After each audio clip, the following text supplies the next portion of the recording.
Hello.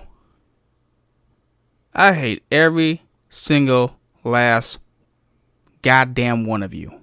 This is the pessimistic Red Panda, and I'm in a better mood. Yay! Fuck you. Today, I want to talk about something that happened to me at work. This is the story of LCH. So at Retail Afghanistan, one of the worst things you can ever do is receive that weekly truck. That truck's fucking dirty. It's stacked bad.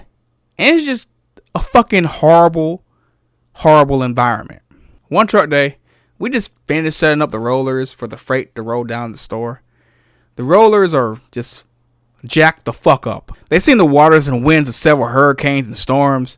They're rusty as fuck, busted the fuck up, and barely do what the name says. They barely fucking roll. Should be called hobblers.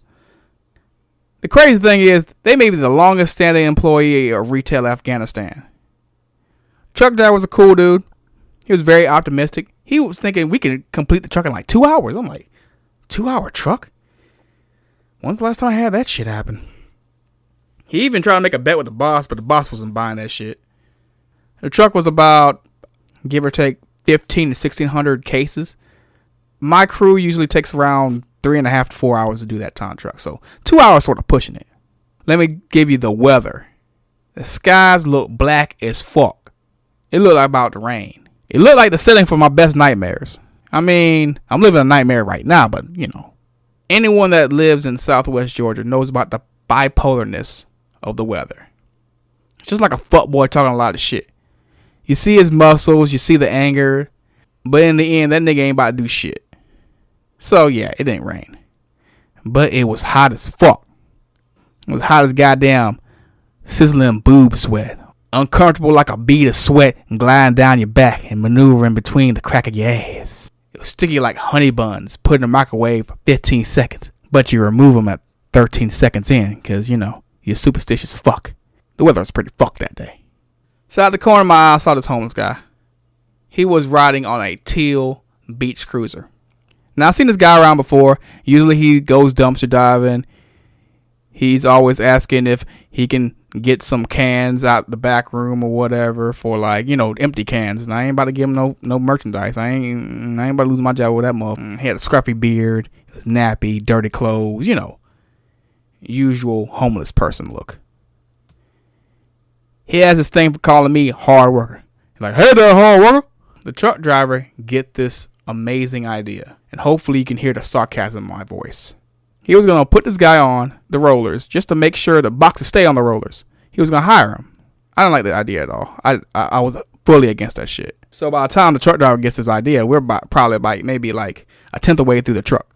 The truck driver had asked the boss if it was okay for him to hire this guy to, you know, pick up the boxes and keep the boxes on the rollers.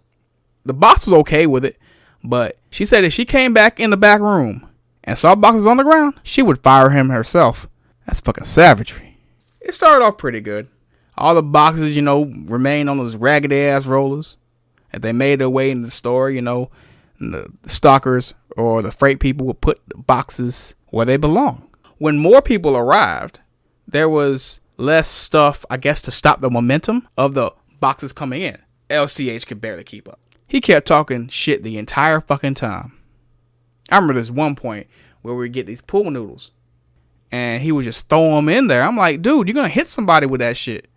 He could barely keep up. And he was just talking shit the entire time. So say if I would lift up 2 laundry boxes, he'd say, hey, if these young boys weren't like you, hard worker, we would have been done with this truck 2 hours ago. Now, mind you, it only took us 2 hours and 30 minutes to do this truck. So he's trying to say that in the time, in 30 minutes, if there were like 6 of me, we would be done with that truck. And I'll be like, that's not happening. Not this year, not this century, not this millennium, not ever. I guess a employee heard him. He said, and I ain't fucking up my back for Retail Afghanistan. Are you crazy out your motherfucking mind? See, LCH, he started shouting, man, we about halfway done with this truck. We gonna be here all day. Hard worker, what are these guys doing? I'm thinking, well, we only have 1,600 pieces. We can't be here all day because the truck driver has another stop. And we're moving at a pretty good pace. So I don't know what the fuck is this guy talking about. He's just yelling shit to just yell. So I'm thinking, nigga, shut the fuck up. You don't know what the fuck you were talking about. His boxes just kept coming down the rollers. LCH still couldn't keep up. So he just started throwing the boxes. Remember the story I was telling you about? He was just throwing the pool noodle boxes? Yeah, that's what he would do. He just started throwing shit on the belt, throwing shit in the store, and it just got out of control. So pretty much this created double work for me.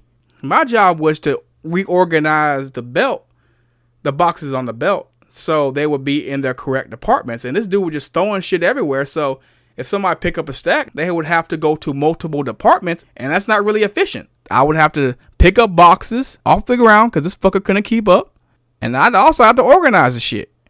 I guess LCH got frustrated and he just fucking left for some random ass reason. I'm like, wait, what the fuck? Why did you leave? What the fuck is he doing? Shit. You have a fucking job. If I leave, I'm fucking fired. Then about 10 minutes later, he came back and said, oh, man, I'm sorry, man. I had to talk to my friend real quick. Like, nigga, real quick is like 2 minutes. You were gone for like 10. What the fuck you doing? So after a while, the truck driver, he went to get something to eat. In actuality, I think he was just giving us a chance to catch up. So when we finally caught up with all the boxes, LCH decided he wanted to walk in the stockroom.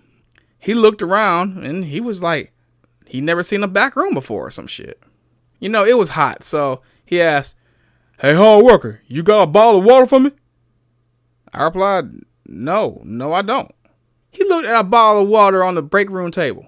He's like, hey, whose bottle of water is this? He picked it up and he looked like he was about to drink it. A coworker said, hey, that's mine. And he took it from him. Like, oh shit, my bad. Shit is hot. Another coworker mocked him and said, Haha, you thought it was going to be easy. When you get in here, it's not all fun and games. And this is where the story takes a downhill spiral. He said, man, fuck retail Afghanistan. Fuck retail Afghanistan. Fuck retail Afghanistan. Fuck retail Afghanistan. And that hit a fucking nerve for me. You know, it's like that one family member you don't get along with. You don't fuck with them. You may have a hostile rivalry with that motherfucker. But the second a nigga want to just swing on him or whatever, you willing to fight for that nigga. That's my relationship with retail Afghanistan. By that time, I want him gone. I wanted him out of here. I didn't want him to come back. I don't want him anywhere near this fucking truck anymore. So the truck driver came back with his food, and boxes started coming down again. After about 10 minutes, LCH left again. He started talking to somebody on a bicycle. I tried to sit to the driver, tell him, we need to get rid of this nigga now, man. And I guess he didn't understand what I was trying to say. So LCH came back. More boxes came down the rollers. 5 more minutes. LCH left again. Third fucking time. Now this time, he didn't come back for at least 20 minutes. I told the driver he's done. I'm tired of him. That's it. Pay this man and get him the fuck out of here. He said, okay. Let me borrow $2 so I can pay this man. Okay. You're a truck driver. You make way more than I do. Why the hell you need $2 from me? Just hand him something. Shit. So at this point, I was like, you know what the fuck ever, man. Just I handed him the money. LCH came back. This motherfucker had a goddamn Arizona green tea. Cold. Ice fucking cold. And at that time, the driver just handed him his money. LCH just rolled off on his bicycle.